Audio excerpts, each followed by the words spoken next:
En este punto, cuando son las 10:35, saludamos a nuestro invitado de la noche, Alberto Garzón, diputado de Unidad Popular, Izquierda Unida. Buenas noches. Muy buenas noches, muchas gracias. Y según el CIS, flamante mejor político valorado en nuestro país. Yo no sé si eso a uno le hace sentir algo especial o... Bueno, primero... O piensa aquella frase, recuerda aquella frase de Adolfo Suárez, de me quieren mucho pero no me votan.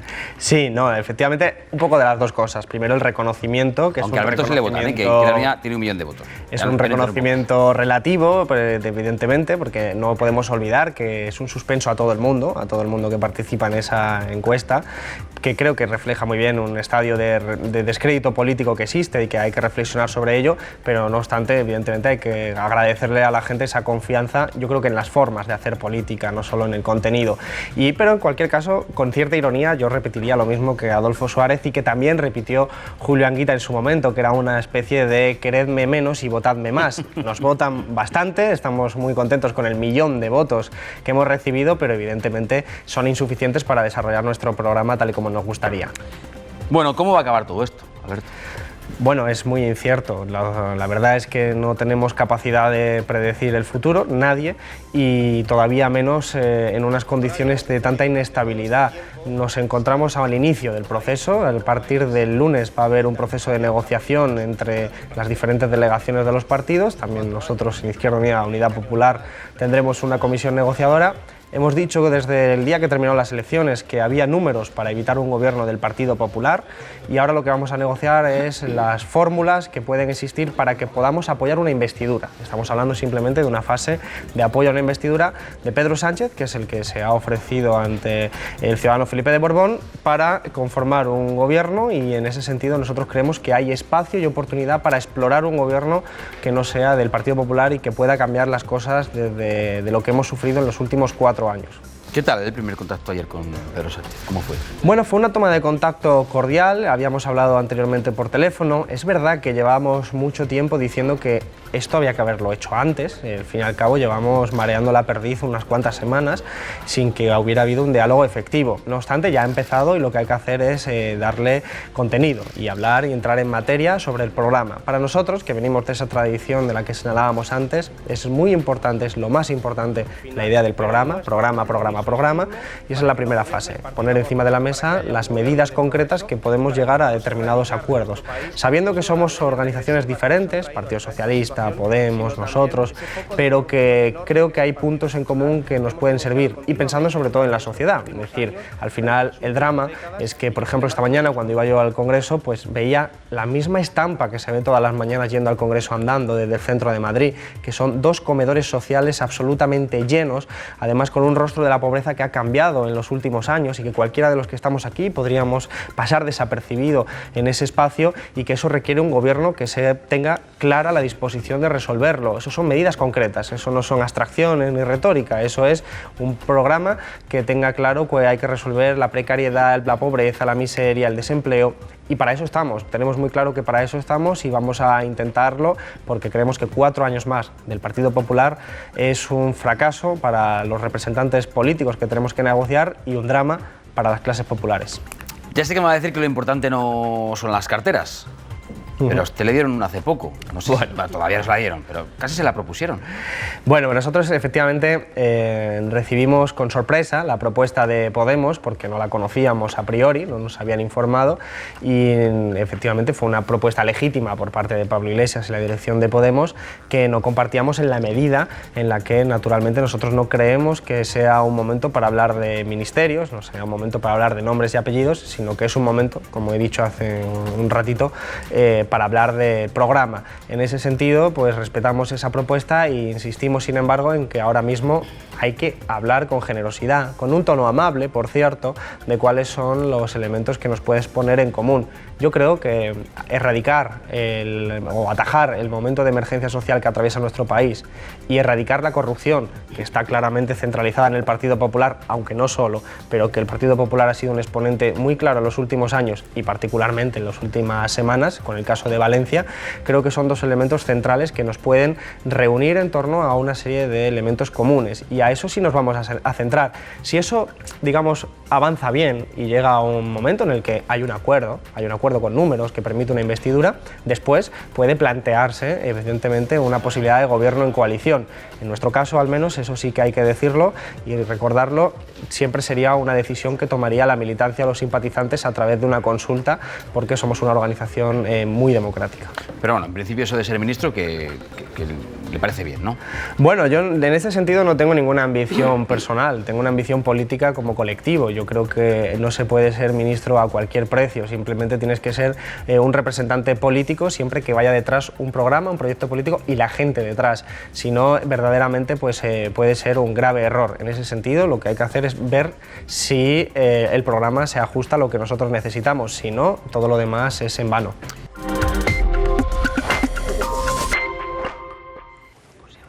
Seguimos en conversación con Alberto Garzón, diputado de Unidad Popular Izquierda Unida, con quien estamos hablando pues, de lo que habla todo el mundo estos días en todas partes, de los pactos. Va uno a la cafetería y la gente habla de los pactos, va uno a la carnicería y la gente habla de pactos.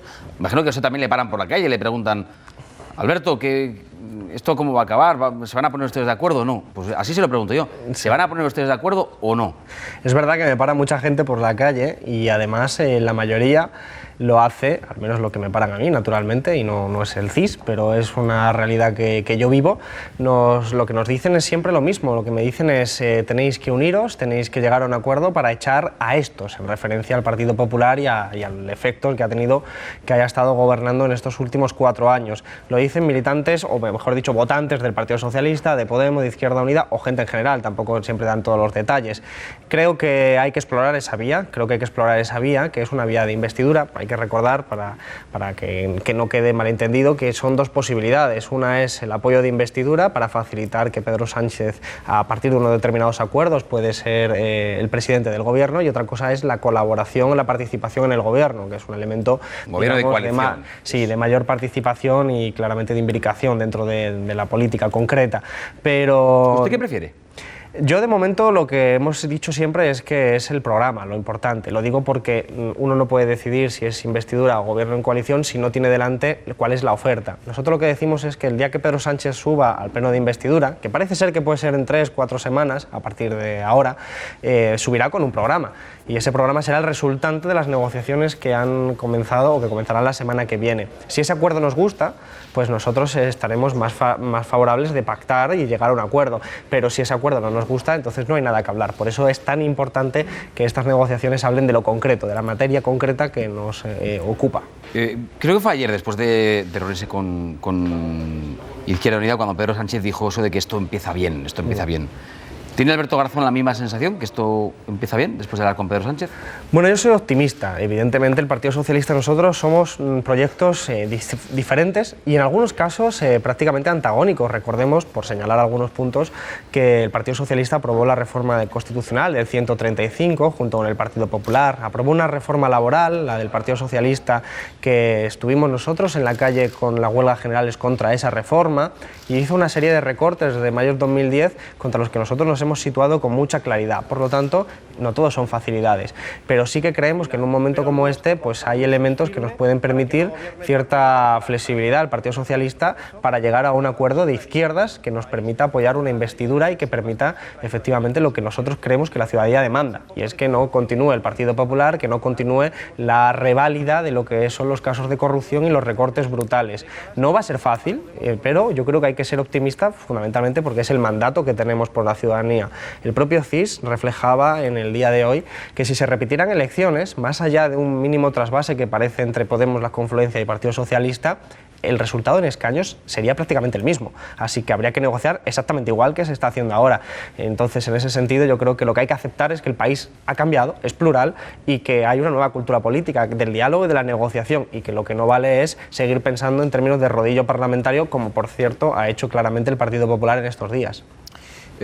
Podemos, lo escuchábamos además muy contundente Pablo Iglesias cuando lo decía el lunes, si no recuerdo mal, Podemos y Ciudadanos son incompatibles como socios de gobierno para el Partido Socialista, en respuesta a una cosa que decía Pedro Sánchez por la mañana, que va a intentar negociar a derecha e izquierda del PSOE. ¿Izquierda Unida también es incompatible con Ciudadanos o no? Bueno, nosotros somos incompatibles con algunos elementos centrales del programa de Ciudadanos. Lo hemos dicho en campaña electoral y nosotros somos una fuerza coherente que mantiene lo que dice y porque creemos que ahí está la fortaleza de una visión noble de la política. Pongo un ejemplo. En el lado económico, Ciudadanos tiene de propuestas que no nos gustan en absoluto, como la del contrato único, o una visión bastante liberal, incluso más que el Partido Popular de lo que debería ser la economía. Nosotros somos contrarios a eso porque creemos que perjudica a los trabajadores y a las clases populares. Sin embargo, creo que se pueden llegar a acuerdos con Ciudadanos en políticas concretas que tengan que ver con la regeneración democrática en el sentido de leyes contra la corrupción. Por lo tanto, lo que sí creo que es central es centrarse en el papel que se vaya a aprobar en última instancia. Si ese acuerdo incluye elementos que son cesiones a Ciudadanos que no nos gusta, entonces evidentemente será muy difícil nuestro apoyo, pero no debemos cerrarnos a priori, porque al final creo que lo que estamos presenciando es un juego tacticista en el que, como en una partida de póker, todo el mundo está subiendo el precio, todo el mundo está jugando, pero después, como hemos visto ya, por cierto, cambiar el discurso a muchos de estos partidos, Partido Socialista, Podemos, Ciudadanos, con respecto a la campaña electoral, todavía pueden pasar muchas cosas de aquí a un mes. A nosotros, sin embargo, no nos interesa este juego tacticista, que por cierto creo que confunde a la ciudadanía. A nosotros nos interesa el programa, por eso queremos hablar y que Ciudadanos diga qué es sus propuestas. Si no nos gusta, evidentemente no habrá acuerdo, pero si Ciudadanos cede y digamos está dispuesto a hacer políticas que nosotros creemos que son buenas, pues nosotros desde luego no somos dogmáticos, creemos que hay que pensar en la sociedad y no en las siglas. Venga, sigue abrimos la mesa, una más. ¿Qué tal la relación en este momento de Izquierda Unida y Podemos? Que, antes ya sabemos que la campaña es la campaña, pero en la campaña se cruzaron algunas cosas, algunas afirmaciones, quiero decir. ¿Han recompuesto esas relaciones Podemos y Izquierda Unida? Bueno, son relaciones de carácter político y al ser de carácter político reflejan y expresan una diferencia sustancial que existe entre dos proyectos que somos distintos. Podemos tiene no solo un programa político que se diferencia en algunos puntos sustanciales, por ejemplo, han defendido el libre mercado en el sector eléctrico o han defendido, por ejemplo, una reforma constitucional y no un proceso constituyente, son elementos centrales de cómo consideramos debe ser un nuevo país. Para nosotros un nuevo país tiene que ser ecologista, tiene que ser feminista y tiene que tener unos pilares básicos que no aparecen en el programa de Podemos, pero también tiene Podemos una estrategia y una forma sustancialmente distinta. No obstante, son diferencias normales y también las tenemos con otros partidos. La relación es cordial. Es verdad que ha habido momentos de tensión, por ejemplo, en la conformación del grupo parlamentario de Izquierda Unida, Unidad Popular. Nosotros no conseguimos los votos suficientes para tener un grupo parlamentario por nosotros mismos, pero había fórmulas que requerían de la ayuda de algunos partidos, como es el caso de Podemos, y no tuvimos esa ayuda por parte de Podemos y entonces eso tensionó un poco las cosas, pero al final yo creo que lo que la gente está demandando no son este tipo de peleas, a veces cainitas, a veces naturales en política, sino acuerdos sobre la política concreta y Pablo Iglesias ha hecho una declaración durante todo este tiempo de voluntad de querer un gobierno alternativo al del Partido Popular y de explorar esa vía. Nosotros tenemos que creerle, igual que creemos a Pedro Sánchez y esperamos que efectivamente se pongan a dialogar y a negociar para que no sea por un problema de la izquierda el hecho de que al final, desgraciadamente, gobierne el Partido Popular y se sigan las políticas de derechas. O sea, pero si no he entendido mal, mientras estábamos en una trifulca política tremenda por los 4 grupos en el Congreso, de sí o no de Podemos, Podemos podía haberle facilitado un grupo de Izquierda Unida y Izquierda Unida se ha quedado sin grupo porque Podemos no lo permitió. Bueno, digamos que primero partiendo de un elemento de honestidad siempre fundamental. Nosotros no conseguimos el 5% necesario en votos para tener un grupo por nosotros mismos, pero el reglamento es flexible y permitía opciones que se podían explorar. Una de ellas fue la de tener un grupo con Esquerra Republicana. Cumplía todos los requisitos, pero Partido Popular y Ciudadanos votaron en contra de que tuviéramos esa participación, incluso en contra del voto de los letrados, es decir, que era perfectamente legal, pero Partido Popular y Ciudadanos consideraron que era imposible y nos quitaron el grupo, nos quitaron la posibilidad. Y por otro lado, Podemos, al que le pedimos por favor que facilitara que la Confluencia Valenciana tuviera un grupo propio junto con nosotros, lo que nos hubiera permitido sobre todo visibilidad, que es lo importante, visibilidad para poder hablar más de una vez al año, es algo para 1 millón de votos, en nuestro caso, muy representativo, pero Podemos declinó esa posibilidad y no nos ayudó, de tal forma que finalmente estamos en el grupo mixto y desde ahí vamos a defender nuestro programa, eso sí, desgraciadamente con menor visibilidad, en tanto que los espacios se reducen de tiempo, de participación y compartimos 8 partidos políticos, el grupo mixto, 8 partidos políticos muy heterogéneos, estamos con UPN, estamos con el el diputado Gómez de la Serna del Partido Popular, estamos con Bildu, estamos con Compromís, pero aún así los votantes que nos votaron, desde luego pueden estar seguros que vamos a defenderlo. Heterogéneo, sí. Otro día ecléctico, no sé. Ahora ponemos ya a la mesa. Manuel Cerdá, buenas noches. ¿Qué tal? Buenas noches. Muy buenas noches. Puede formular. Buenas noches. No le apoyó Podemos porque no le interesaba esa visibilidad, está clarísimo. Entonces, no, yo le quería preguntar, usted ha dicho, la ciudadanía ha votado, el país ha cambiado, pero si sumamos diputados, de los 350, Partido Popular y Partido Socialista tienen 213 diputados. Luego, al final, el bipartidismo, lo que algunos han llamado casta, se mantiene ahí en el Congreso, claro.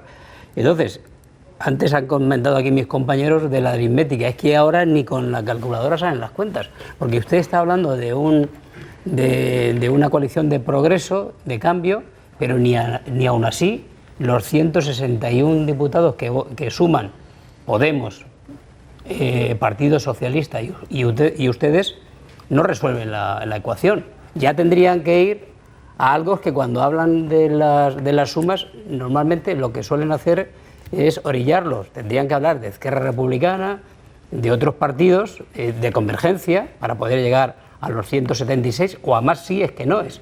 Luego, ya ahí el Partido Socialista se encontraría en esa línea que le han trazado en la Ejecutiva Federal. Luego, al final, y con un Partido Popular en la oposición, que nunca, ustedes si quieren reformas constitucionales, nunca van a llegar al 2/3 de la votación y con una mayoría en el Senado. Luego, cada vez la combinación es más difícil. Luego, posiblemente, con la incorporación de Ciudadanos, sí habría una solución, pero buscando una solución, como usted dice, de esa agrupación o esa coalición de grupos de izquierdas o de cambio, es que por ahí no salen las cuentas. Bueno, hay una parte del argumento que sí creo que es cierta, que es que ha habido un exceso de retórica sobre lo que significa el cambio. Es verdad que el bipartidismo ha sufrido un desgaste muy importante, pero que es verdad que el número de escaños sigue manteniendo mayoría absoluta, también a través de una ley electoral que es injusta y que favorece a esa concentración de escaños. No obstante, el hecho de que, por ejemplo, la mesa del Congreso tenga mayoría del Partido Popular y Ciudadanos es un reflejo de que no hay un cambio tan real como se podría decir o intuir de determinadas declaraciones retóricas. Creo que también hay que reconocer que las dificultades son enormes.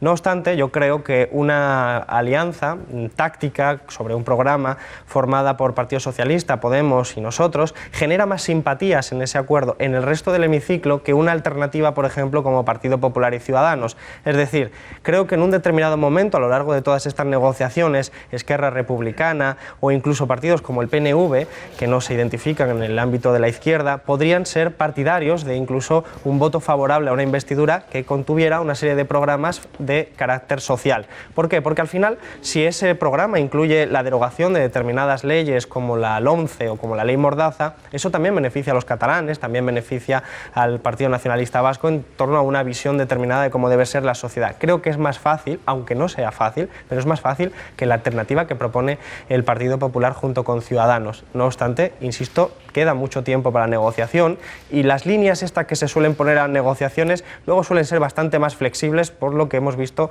a lo largo de la experiencia. Así que vamos a esperar y nosotros lo que sí vamos a hacer es plenamente coherentes con el millón de votantes que representamos. Antonio. Sí, señor García, una pregunta muy concreta.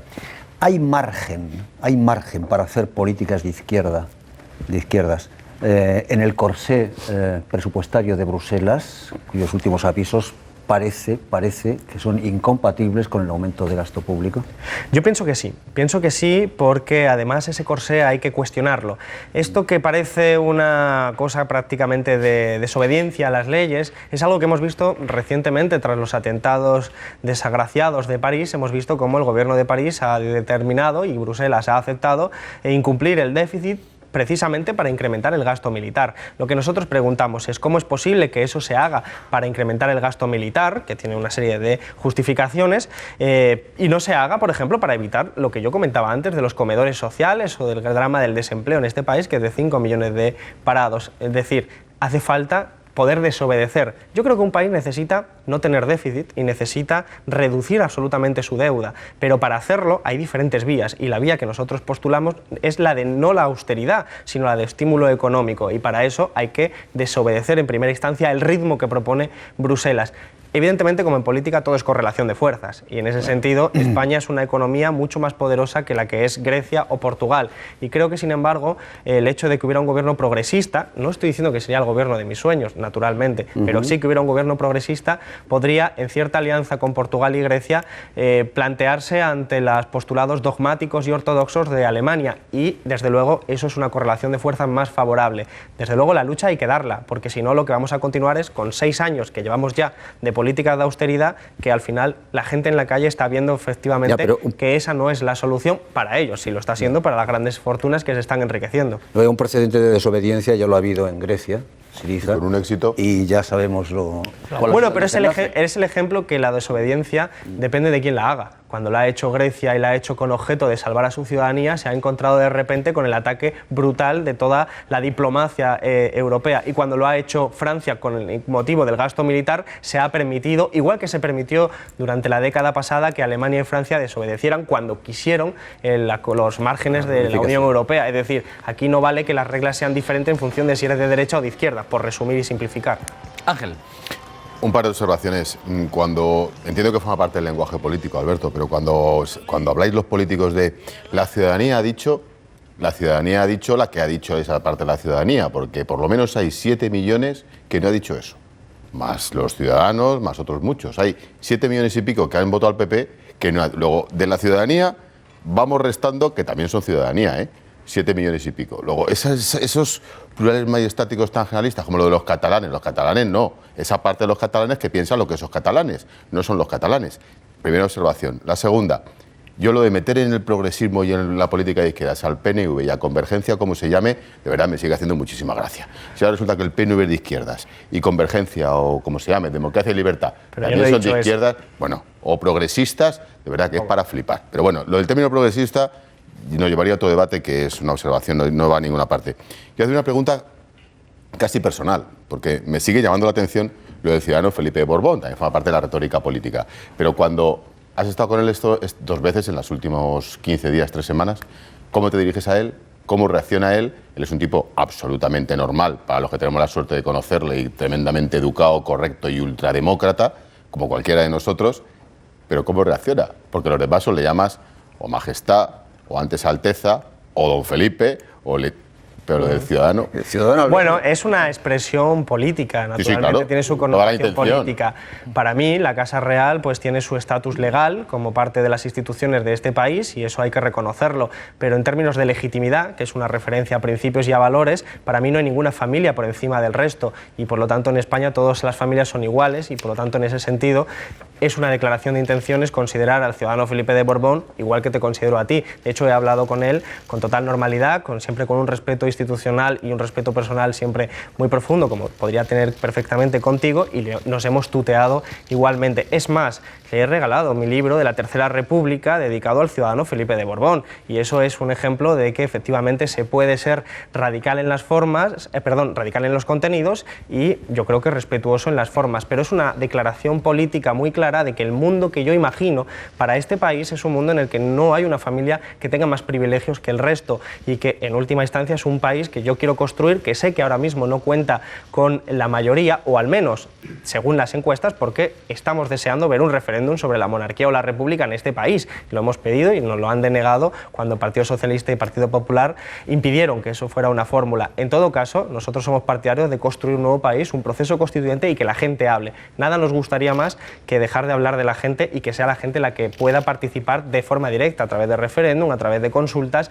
Yo creo que sería una buena solución para evitar esas grandes declaraciones. Yo admito que nosotros no podemos hablar por la mayoría de la ciudadanía. Yo puedo hablar, en todo caso, y no siempre con precisión, del millón de votos que representamos. No obstante, también hago un análisis social. Creo que ha habido más votos a la izquierda, y considero Partido Socialista, Podemos y nosotros, siendo proyectos diferentes pero dentro de unas coordenadas concretas, más a ese bloque que al bloque de Partido Popular y Ciudadanos. Y lo que yo noto en la calle, palpo, es que hay ganas de cambio en este país. Y estoy convencido que mucha gente que votó al al Partido Popular, tampoco le parecería mal un gobierno que pudiera acabar con la corrupción del Partido Popular que tiene, desde luego, en Valencia o en otras partes. Y un gobierno de progreso, que no es el gobierno, insisto, que más me gustaría a mí, pero que creo que puede ser una opción mucho mejor que la del Partido Popular, tiene que tener ese propósito, al menos del primer momento.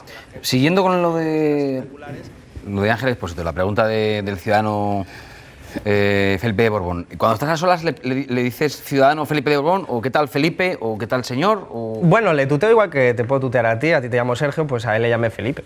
No, Alberto, pero es que hay una diferencia. Tú te refieres al don Felipe VI en un plano familiar. No se trata de la familia, es una institución. Es decir, personalmente, pues yo entiendo que le puedas llamar sí, pero él no ciudadano, está a favor de la institución, quiere decir de que exista la institución. Pero el tratamiento es distinto. Ya. Ninguna familia por encima de las demás. Claro, pero es que esto no es una familia, estamos hablando de una institución. Los primeros ministros, cuando iban a ver a Hollande, carácter familiar es el de menos, iban a es lo de ver menos. a Giscard o iban a ver a Mitterrand, le trataban de usted. Sí, pero la izquierda francesa. Yo no tengo ningún problema tampoco en tratar de usted. El Partido Comunista francés trataba de usted. Para mí, el respeto también está en el tuteo. Lo que sí es cierto es que es una institución anacrónica, inviolable, hereditaria, más propia de la Edad Media que del siglo XXI. Hay las razones por las que desde el respeto más absoluto a la persona discrepamos en torno a lo que esa institución significa, y por lo tanto yo lo que hago es un gesto político también en el lenguaje que en todo caso no es hostil hacia la persona, pero sí es hostil hacia la institución. Yo, si me permite la anécdota, déjame 5 segundos, claro. Señor, nada más. Recuerdo en cierta ocasión con un dirigente de Podemos que le pregunté en televisión: ¿a qué país quieres parecerte? Porque ya no soy venezolano, ¿a qué país quieres parecerte? Y respondió: Suecia, Noruega, Finlandia, Dinamarca y Holanda. Y dije, joder, de los 5 o 4 monarquías. Oh, no, en eso no. Caramba, no deja de resultar curioso, claro, ¿eh? En todos es, claro, menos en un aspecto, en la monarquía. Antonio. Simplemente apuntar en este debate que la figura de la Casa Real, del monarca, está recogida en la Constitución y los españoles la aprobaron en el 78. Es decir, es una figura legal, admitida por todos y votadas en toda España. Otra cosa es pues, que efectivamente puede tener los orígenes que tenga. Yo le quería preguntar, yo creo que Podemos, o me da a mí la sensación que Podemos tiene tendencia a quedarse con cosas de los demás, ¿no? Se quedó con el espíritu, se quedó con el espíritu del 15M, se quedó con el lema de Obama en el nombre, y bueno, incluso Pablo Iglesias se quedó el nombre del fundador del PSOE, ¿no? Y con cuadros de Izquierda Unida.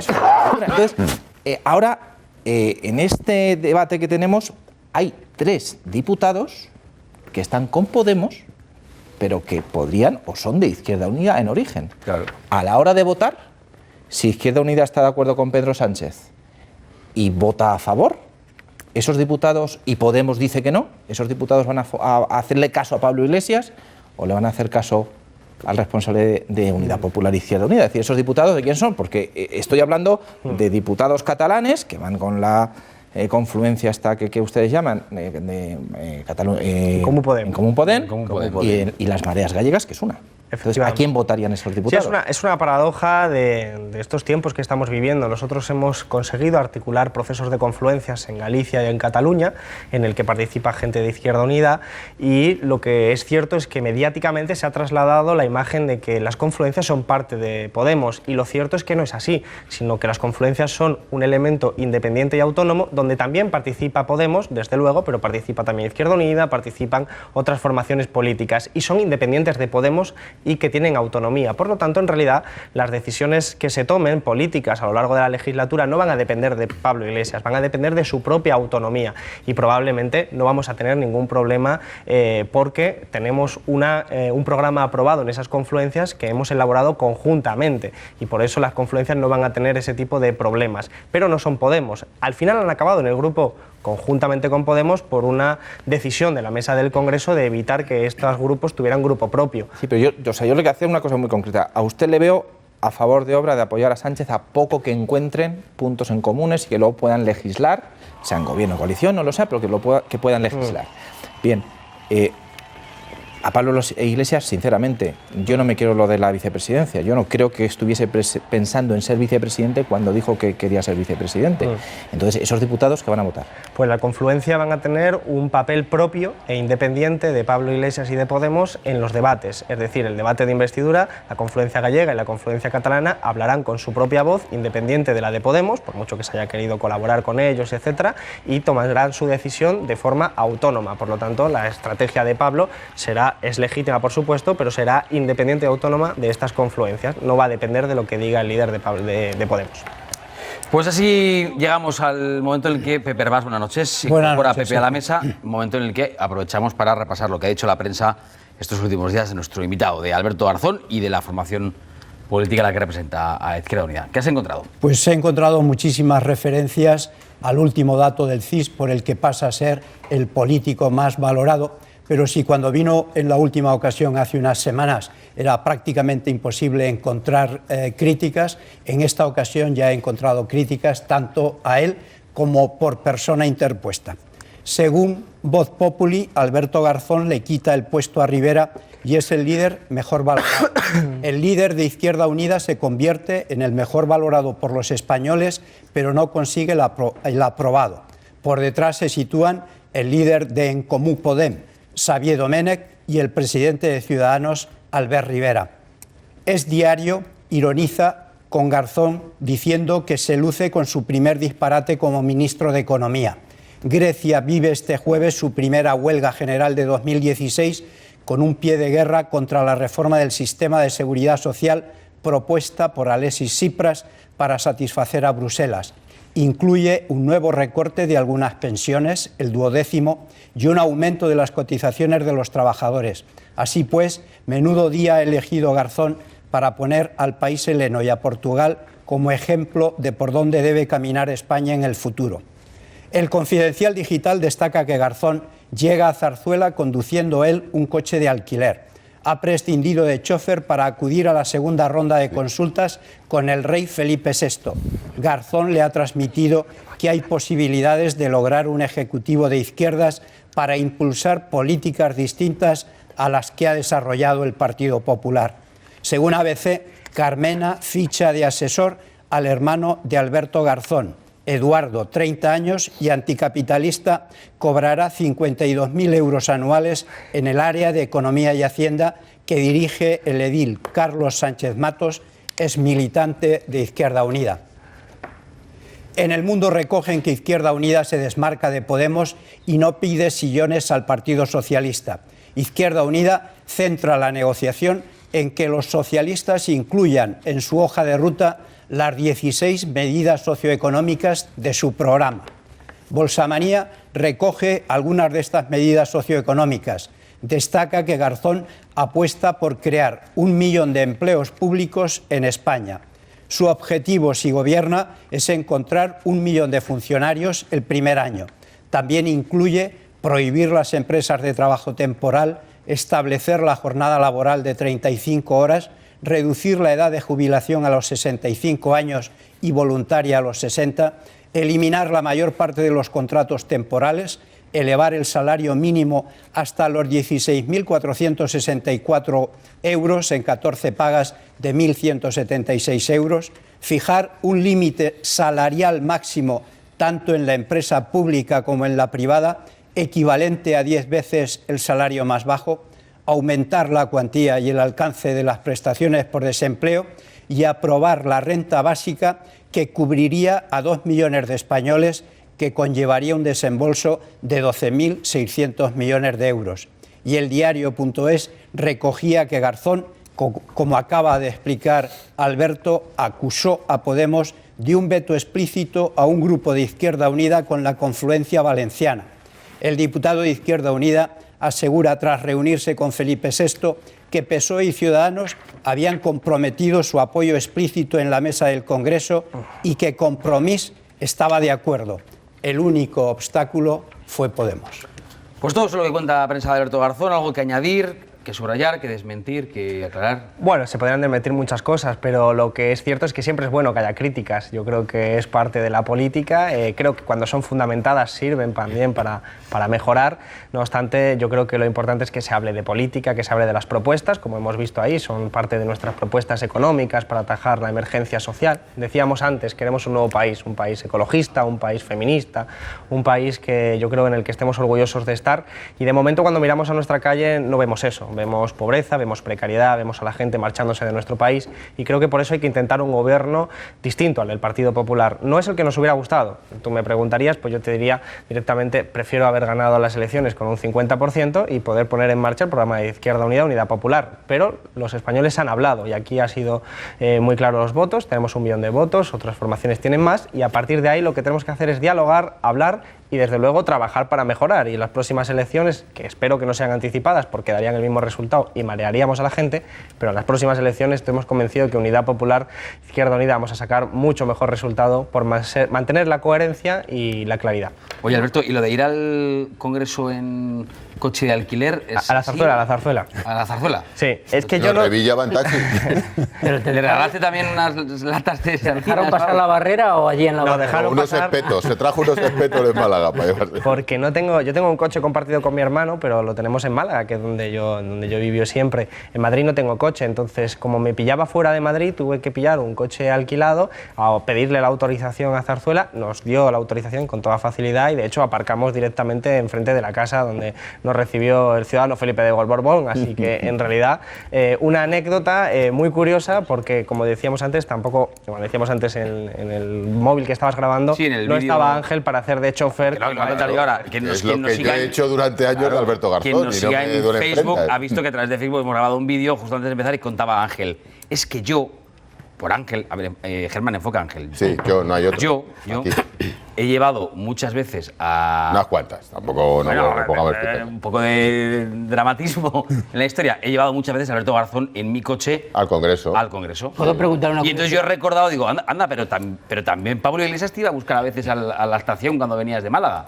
Voy a parecer un aprovechado de que me lleva todo el mundo. Pero es una cuestión Pero de repente me acordaba y digo, te da para un libro. Hay que decir una invitarías cosa. al aperitivo. Aprovechado no sé, pero yo no le cobraba, pero no se ha pagado un café nunca. Eso también es No, cierto. vamos a acabar fatal. Una curiosidad. Parecería una compra a un periodista. Vaya, hombre, Una curiosidad. Precisamente- qué barato me vendo. No solo hay que ser limpio, nada más parecido. Una curiosidad. Me Venga, imagino y nos que te vamos, habrás encontrado por el hemiciclo con Tania Sánchez alguna vez, ¿no? El día de la investidura. Y le has recordado tú cuando juraba y perjuraba que nunca iría de diputada por Podemos? ¿Le has recriminado algo? Porque aquí en esta mesa, recuerdo que estuvimos hablándolo una noche de ese tema, ¿no? Bueno, a mí no me Y está desaparecida, está desaparecida. A mí no me corresponde eso. Dijimos en su momento que no nos parecía una buena decisión en términos de lo que necesita este país, pero que era una decisión personal. Entonces es ella la que tiene que responder. Nosotros, en todo caso, seguimos siempre sin rencor, sencillamente haciendo política, y ella tomó su decisión y la respetamos. Desde luego me crucé con ella el primer día y nos cruzaremos mucho más si esta legislatura arranca como esperemos que arranque. Alberto Garzón, diputado de Unidad Popular Izquierda Unida, gracias por haber, y además el político mejor valorado de los del Congreso por los españoles según la última encuesta del CIS. Gracias por haber venido a trasnochar con nosotros. Buenas noches. Muchísimas gracias a vosotros.